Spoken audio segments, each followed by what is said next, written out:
Okay, hello world. It is your favorite opioid-sparing orthopedic surgeon, Dr. Scott Sigmund, coming at you again from my master bedroom closet studio, hosting another episode of the Ortho Show podcast. I am really excited today to have a special guest, Joe Mullings. I like to say to all my kids, I'm kind of a big deal, but this guy really is a big deal. That Chairman and CEO of the Mullings Group, President CEO of DragonFly, Chief Vision Officer, MRI Network. Dude, you're busier than I am. That's hard to believe. but you do have the best titles of all time. Come on now. Hashtag follow the fro. All right, so where do we start? So first, I got to tell you, I mean, I love the fact we have some sort of mutual history. You were a rock star executive search firm CEO forever for decades, and you're amazing at it. And my mother, I'm not sure if I'm allowed to use the words or not, but she was a headhunter back in the days. That's what they called it back in the 80s. And her specialty was computers and specifically computer programmers. My mother did not know how to turn on a computer. I would sit there at dinner time. She'd call everybody like 5 o'clock at night during dinner time. And then she'd get on the phone, like the DBS, DIOS. She would like read these initials off. And she was good, man. And she just literally, they just all kept changing jobs for her. She went from a Pinto to a Cadillac in 6 months. Nice. What color was the Pinto? Because I had a Pinto in college. Lime green. We were the only kids Oh, that arrived to football practice with our helmets on because we were so worried about driving that car with her. mine was blue, and we used to drive from Dayton, Ohio to Long Island for summer breaks. Christmas break. There were five of us in the car, which means one person was in the hatchback with the luggage. So yeah, I'm very fond memories of 1982 and '83 in the back of a Pinto. Yeah, so for our younger viewers or listeners out there, the Pintos used to blow up because the gas tank was in the back, so it wasn't exactly the safest car. But her lime green Pinto went to a beige Cadillac Coupe de Ville in 1982, and Nice, she nice. never looked back since she was very successful for 20 years. So yes, Mom, I love you. Happy to give you some street cred. Love that. Love that. All right. So the normal premise of our show is what we're you can't turn the TV on anymore right now. I mean, I can't watch the news. It's so depressing. There's misinformation. We never know what's coming. So we want to be able to bring in experts to be able to guide people through this pandemic and how we're going to get to the other side.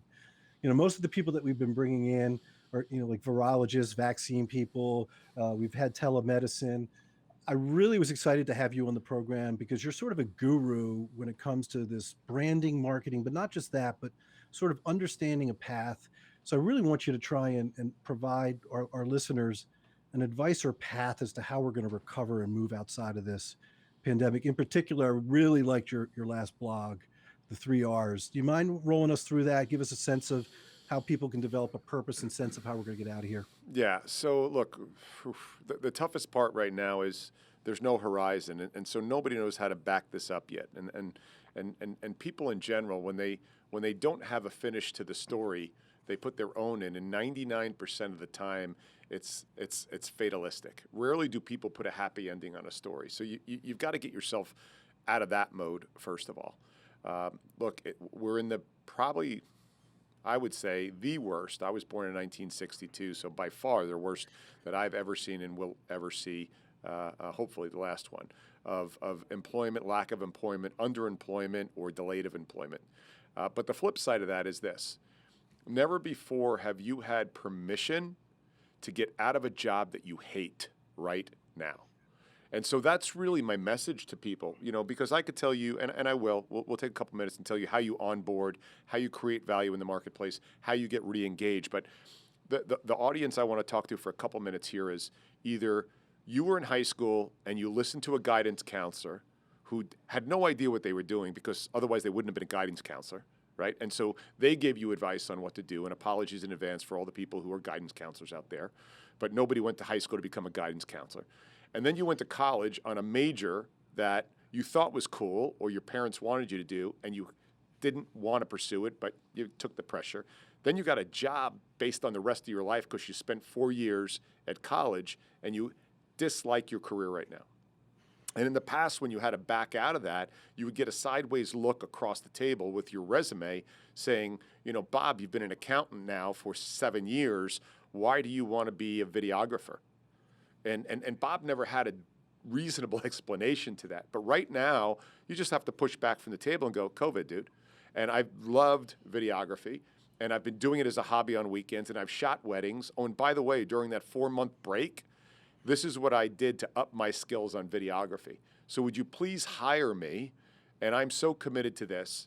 And you see where the story's going? And so you've never got more permission to be able to stage left, exit out of something that for the next 50 years you're going to be miserable. Yeah, that's great hope. What a great message. I mean, I see it sometimes, and you go to the food store and you get in line, and if you get too close to somebody, I was there in line the other day, and she literally walked out. She was like, "I can't take it. I can't take it." And then yet other people are putting together foundations, and we're moving PPE around, and we're developing these new ideas, and they're running towards the fire to create solutions. And so, just talk to me a little bit about how we get people to sort of calm down and look for the future, a positive future. Yeah. So again, it's what you listen to. You mentioned it when we first kicked this thing off. Is news has value to it for information, but you can't let it write your narrative because a majority of media is meant to cause frenzy and fear because all you ever need to do is follow the money. The longer they can keep the eyeballs on the screen, the more money they make. So therefore, there's a line they walk over. In the beginning, it was cool they were informing us. But now I think there's over-information, and I think that if you look at that, there's a difference between focusing on the outcome and fixating on the outcome.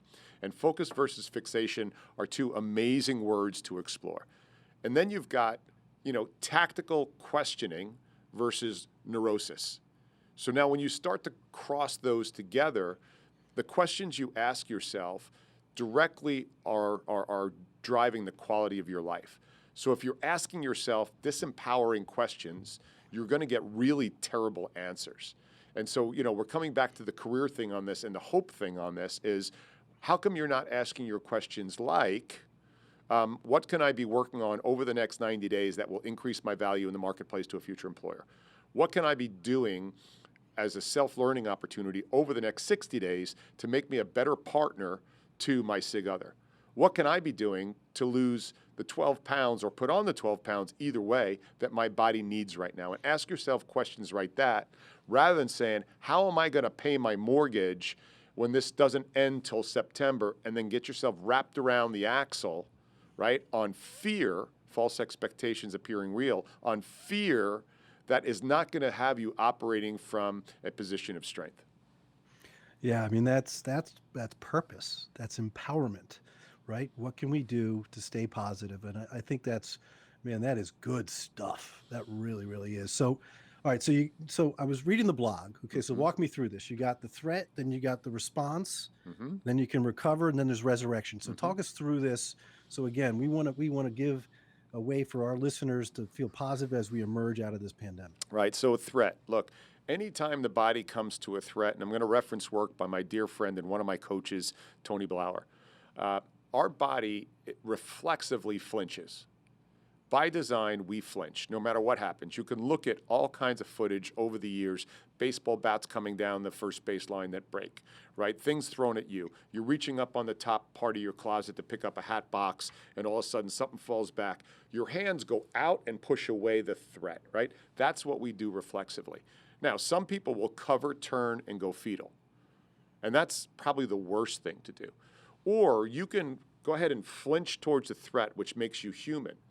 But then what you want to do is you want to recover quickly, and you want to recover tactically, right? And that time between you flinching and then you becoming tactical with your reaction typically will define life and death in some situations, right? Or success and lack of success in life. So we go into this COVID thing. You lose your job. All of a sudden, you flinch. What do? Your stomach goes bad. You got a cortisol dump. All of a sudden, your body starts to, right?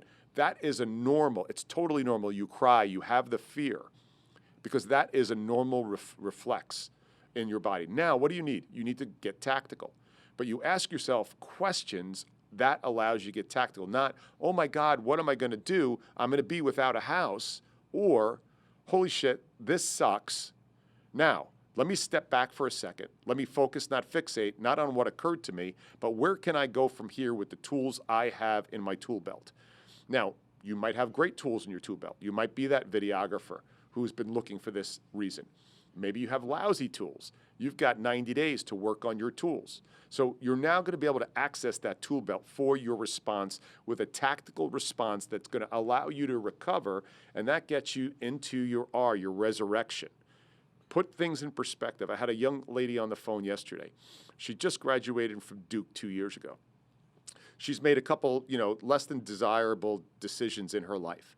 She then, I've got her in a final interview right now, and she almost lost on this because she said to me, well, what are you doing about your job? You build these companies and you build these careers, and with this whole COVID thing, isn't that going to be a problem for you? I said, no, it's just the opposite. It's a tremendous opportunity. We're going to create a brand new category of talent access that has not been there before as a category within the medtech industry. We're going to create an interim business to take advantage of all these people who are going to be 50 years and above getting furloughed. And let's be real, ageism is going to come in and screw those people. But they're high value individuals, and somebody's going to need to bring them to the marketplace, right? Then we're going to, instead of look for full-time employees, we're going to start interim, where we're bringing high-value people that fall on the balance sheet differently on these organizations, and the accountants are going to love it, as well as the leaders of the engineering team. And I said to her, I said, that's really bad. You're 21 years old, and you're going to go ahead and lay down because the next 6 months are going to suck, and you've got 70 more years to live. Which one of those doors do you want to walk through? Yeah, man, that's about as positive as it gets. So that is terrific messaging. So, my listeners, are you guys listening out there? There is hope. We are going to get through this pandemic. So talk to me about when we're getting out of this thing, Joe. What do you see? I mean, is it weeks? Is it months? Are we going to do it partially? Is it going to go full? What's our progress look like? Yeah, so you've got a couple horizons here. I'm hoping leadership in this country, and that doesn't mean government. I think that means corporate leadership. I think it means spiritual leadership. I think it means local leadership. Looks and doesn't handle this in one monolithic approach to re-engagement to whatever normalcy is, but let's call it normalcy as a reference point of what it was before late Feb, early March. And so, look, the New York Cities of the world and Seattle's and those need to have TLC and probably have a longer on-ramp. But these smaller cities around the country, they need to have a more realistic approach. And so we've got to trace, we've got to test, we've got to look for antibodies, we've got to look for positive or negative testing, and then start re-engaging with masks on, still keeping the 6-foot distancing, no bro hugs, right? And let's get back to some sort of on-ramping to the economy. Here's what concerns me, though, and as a doctor, you're going to really align with this. The PTSD that's going to be resident in the healthcare community for another 2, 3, 4, maybe generation, that PTSD of the human beings and then the economic crush of what these hospitals have had to sacrifice in order to be the saviors of on the financial side. Hospitals make their money, what? Philanthropy. They make their money on surgeries that are elective, right? All of those things have gone out the door. They have thrown everything down, all chips into saving lives. So who's going to be looking for them on the other side of this and making sure that comes back in? And again, I don't think it's a stimulus. We can't look at a stimulus. We've got to look at a recovery. So I think we probably get back to some sort of engagement in the July, August timeframe. That's what I personally think. I think then we are sitting in we're coming out from the shadows for the balance of 2020. There will be some industries like healthcare, biotech, diagnostics that are going to come out stronger than ever. One is government money. They're going to stop putting money into bombs and missiles and aircraft carriers and things that we really don't have a use for as much anymore, and realize that we can be crushed by a small little viral fiend that we can't see. And so, I think what you're going to see is hospitality, events, travel, mass transit. Those are going to need a year, 2, 3 years coming back on board. I know I'm not going to be on a plane. I did 250,000 miles in 2019. I don't want to be on a plane for at least the first couple months. I don't know if there's a ticking time bomb on there. Does that make me neurotic?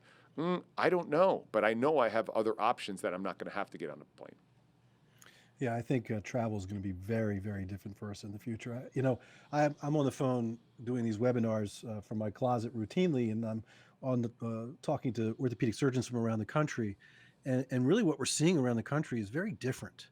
New York City and Detroit and New Orleans, they're completely shut down, and it's really the disease process is really so terrible. That part, you watch on the news, and it's real. But the thing that they're not reporting on is that there are many places around our country where there's absolutely no virus. And so I was on the phone with a friend of mine from Vegas, who's a busy orthopedic surgeon, from Tennessee, from a couple of counties in Texas. They have no patients with COVID in their hospitals. They have ASCs that are sitting open at this point. And the question is going to be, is this going to come out partially? How is this going to roll out? I can tell you my sense in talking to these guys is we got about 2 to 3 weeks. And if something doesn't roll out, they're going to start making decisions on their own. Yeah, What are your and that's where thoughts? I said, the local leaders are going to decide on a local basis.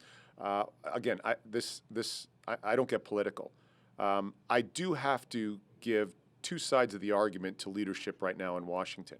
They are trying to keep it as local as possible, and they're finding fault with leadership that way. And again, there's a lot of good things happening up there and a lot of less desirable things happening up there. But I like the fact that we are trying to keep these decisions as local as possible because the scenario should dictate what's going on. Now, I know there's going to be those that argue, like, well, what happens when that New Yorker jumps on his private jet and comes down to Palm Beach? I get it. But you cannot paralyze the economy because you're going to have more, I think you're going to have more misery the longer we sit frozen and again, frozen and fetal on the 1,000-yard stare with this scenario. If you monolithically take it across the country, the amount of damage that's going to be done generationally would have outweighed herd immunity if we took that approach. Yeah, people are just about they're getting antsy at this point. I do my happy hour, my virtual happy hours on Zoom with my brothers of a different mother from various aspects of my life. That's actually one of the silver linings is that I am really connecting with my friends much more so than I was doing before this. And they're getting tired, especially the ones that are in the cities where they're really hard hit about not being able to function and do the things that they do as healers. So we're hoping that there's going to be a transition. I mean, I think that I believe that we're going to have to get an antibody test going on, and we're going to have to allow people that have the positive antibodies either to help our patients by healing them, if in particular the plasma will help them, and then also allow them to restart the economy. So you brought that up earlier, so we're hoping for it. Yeah, and you asked me something earlier about careers. I wanted to get back on that because that's near and dear to my heart. Listen, if you were popped, if you were downsized, furloughed, let go, whatever it was, over the next 60 days, here's what you need to do.